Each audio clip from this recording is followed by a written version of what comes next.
Today is July 6, 2022, and it is day number 16 of my through hike on Camino de Santiago. I just left the town of Naves. It's the place where I spent the night.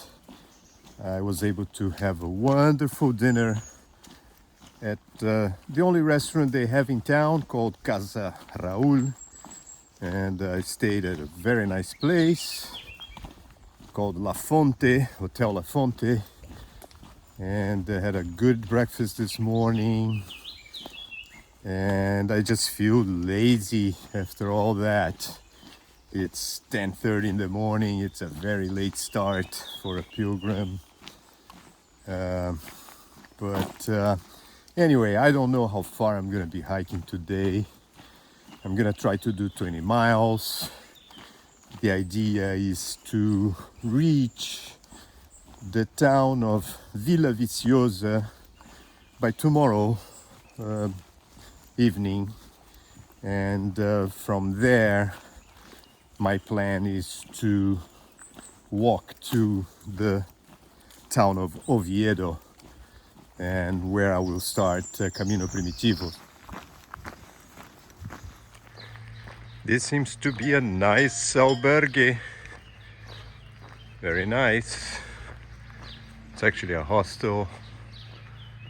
Really nice place. You can see the bunk beds. Nice place. And they have barbecue burgers and pizza. Wow, what else do you need? Maybe some beer, but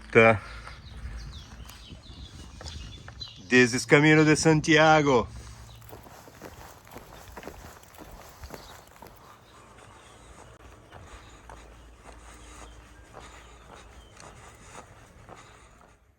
Pinieres de Pria albergue con jardín, agua caliente, cocina, lavadora y secadora.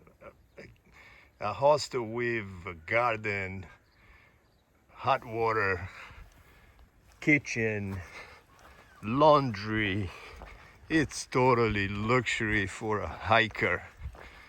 And I know a lot of hikers simply don't like walking on pavement, but when you reach the age of 60 years old, come on, you're not gonna mind walking on this pavement, especially on a trail with the fresh air of the mountains, close to the sea.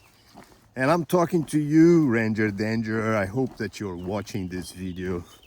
You better finish that Pacific Crest Trail soon enough so you can come together with Sock Monkey to northern Spain and hike on Camino del Norte and enjoy, have the pleasure of staying in an albergue, taking a warm shower every night, eating a nice Spanish meal, doing your laundry. Of course, you've got to do your laundry in order to go to the restaurant. We don't want you to be smelling like a thru hiker. But yes, this is indeed a wonderful trail for people who are not used to hiking in wilderness regions, you know. I won't say the same about my dear friend Splinter. Splinter is quite a hiker. He can be anywhere. But some of us, you know, are not that experienced, and so yeah, I miss you guys.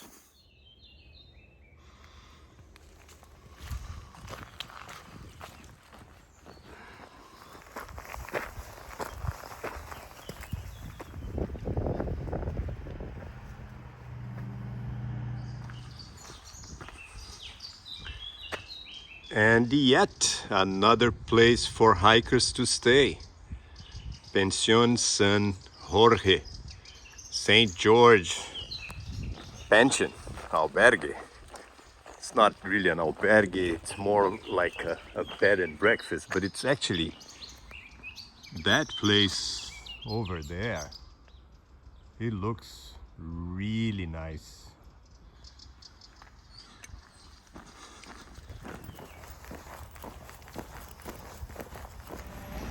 They have everything in this town. They even have a lavanderia, which is a laundry place. So hikers can wash their clothes and be clean. This looks to be a wonderful town. Yep, San Jorge, they have a restaurant as well. And nice place. And it's right on the trail. Here's the sign. Well, I see something for my friends in Brazil. Centro Niemeyer. Discover the only architecture work by Oscar Niemeyer in Spain. Well, if this is right on the trail, I have to visit. This is something for us to be proud of.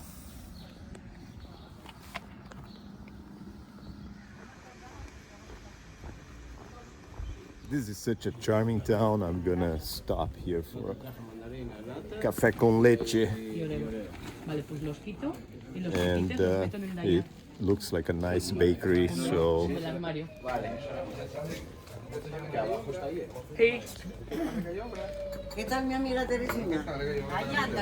I'm gonna order a café con leche.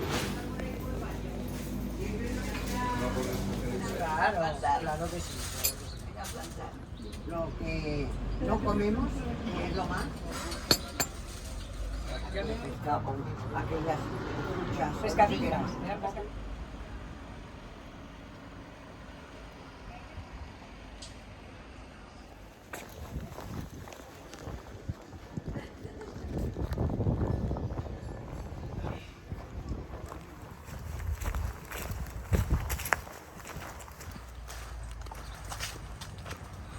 One of the reasons Camino de Santiago attracts so many pilgrims, as hikers are called here. And by the way, the word pilgrims to refer to hikers may sound strange for some people, but most of the people that I meet on the trail are not religious people, and they are not doing the Camino for any religious reason. Obviously, there are those who are religious and are here on a religious pilgrimage, but I would say that today, that's a minority of people who are really into the religious thing, you know. I happen to have learned to appreciate sacred art in these years of doing this pilgrimage routes in Europe.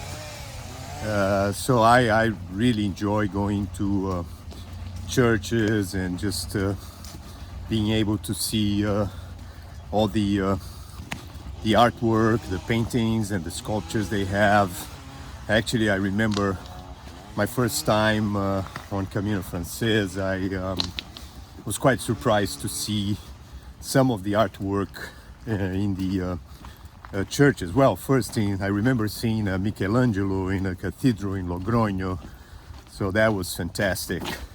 And just seeing pictures of Saint James, which is also known as El Cid by the Spaniards, you know, with a sword in his hand and stepping on the head of a Moorish.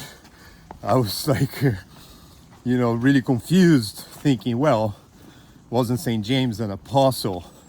How can he be fighting a war? And legend says that St. James, who, you know, came to preach in Galicia uh, was helping the Spaniards. I mean, after he passed, his spirit was coming down on earth to help the Spaniards fight the Moorish, who occupied the train right here.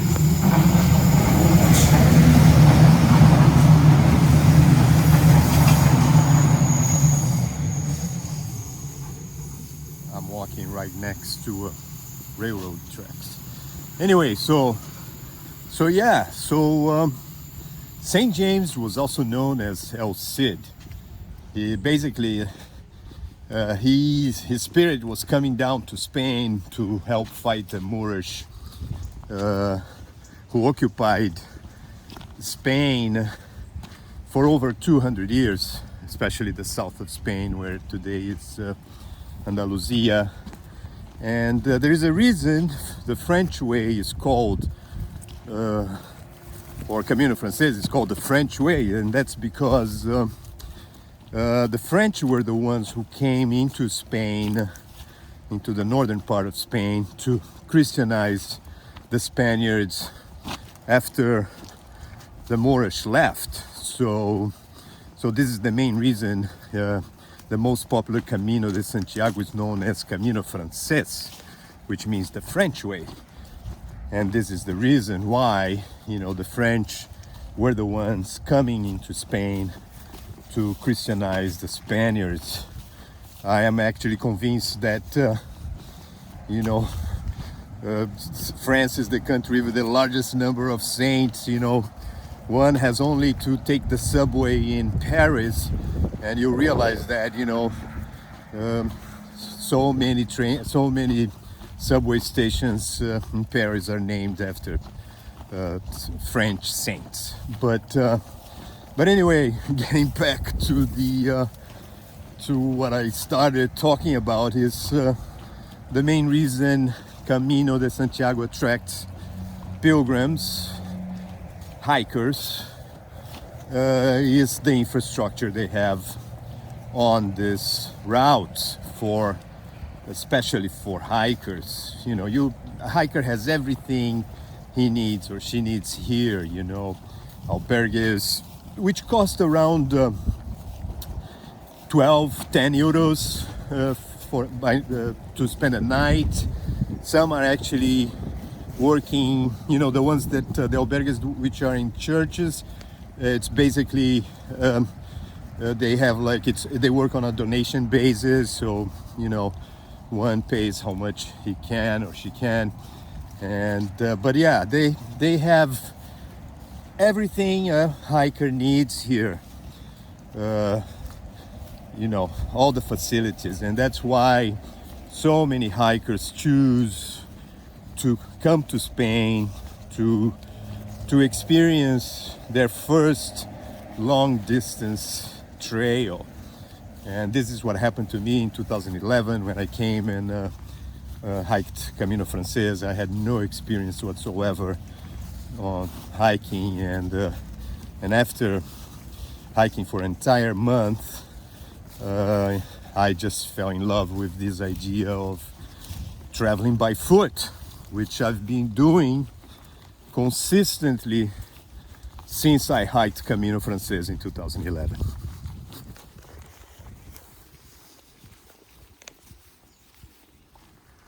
The way the world has been changing these days, they soon may want to ban these pictures of St. James with a sword in his hands, fighting Moorish, stepping on their heads. Yeah, but any war veteran who has fought for independence, no matter which war and which country, knows that freedom has a price that you have to fight for. I find it to be very dangerous, these ideas of changing history. putting monuments down, no matter what they mean and who they were built in honor for. History has to be learned, and we learn from our mistakes, and changing the narrative won't change anything. Actually,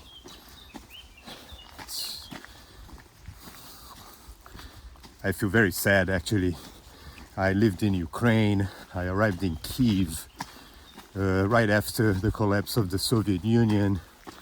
So I was there when people started putting down the monuments that were built in honor of Lenin and Trotsky and all these communist guys.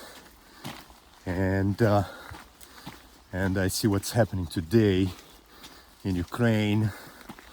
I lived for a year and a half in that country. It's very sad.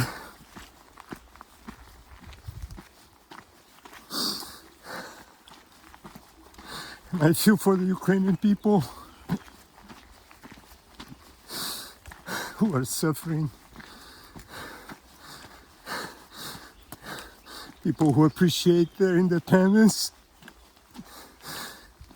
who see themselves as part of a free world with no borders. Actually, Ukraine, which they say in Ukrainian or Russian, Ukraina means borderland. So it is tough for people living in this area, having to fight against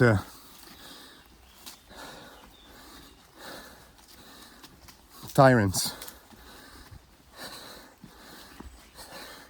to just be able to live their regular life, very simple lives that these people live.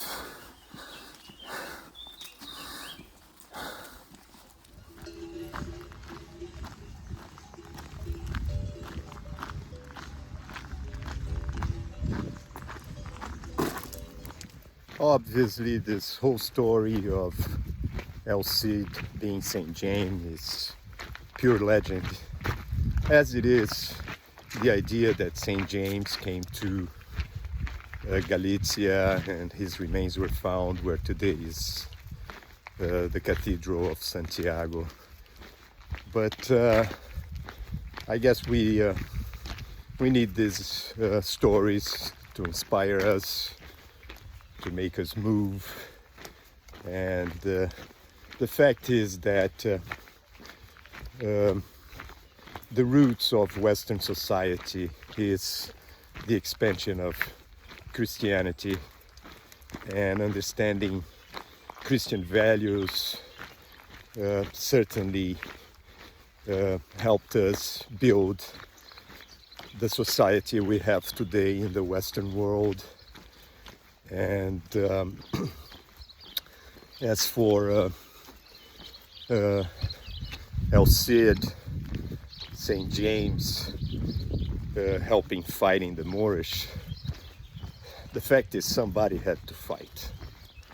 The Moorish were invaders in this land, and somebody had to stand up and fight for their freedom, their independence, to maintain their values.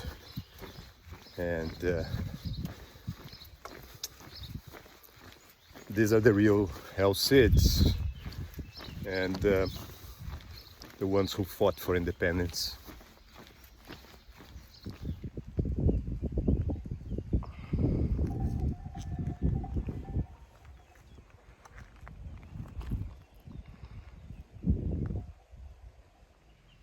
This sign of Camino de Santiago in Riva de Cella, which is the section I'm hiking in right now, shows the number of nationalities of hikers doing Camino de Santiago. Look at the number of languages they have here in this sign. They're missing Portuguese though. I'm gonna send them a complaint letter.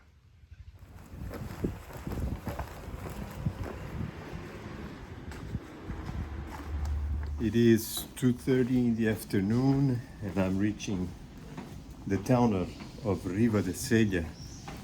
And it is that time of the day that people are having their siesta. So the town is very quiet, just a few people walking around. But this is a charming town. I like it.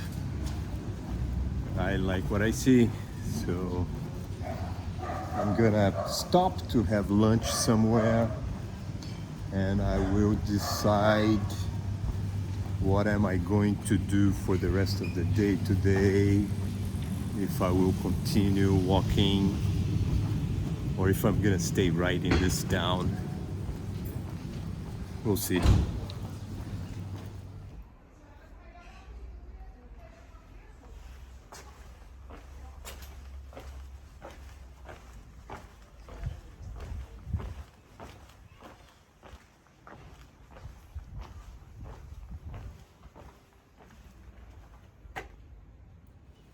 It was a short day on the trail for me today. I hiked 10 miles from the town of Naves to Riva de Sella. I arrived here at lunchtime. I was able to have a nice meal and I just decided to stay here. This seemed to be like a good town for me to rest, and that's what I felt like doing today. I was able to check in at a hotel. I took a shower. I rested a bit already this afternoon, and it's a charming town, very laid back on the northern coast of Spain, just south of the city of Gijón in the province of Asturias. So I'm enjoying now, wandering a bit around town, and soon I'll head back to the hotel and rest some more. So tomorrow I can continue my through hike on Camino del Norte to the town of Santiago de Compostela.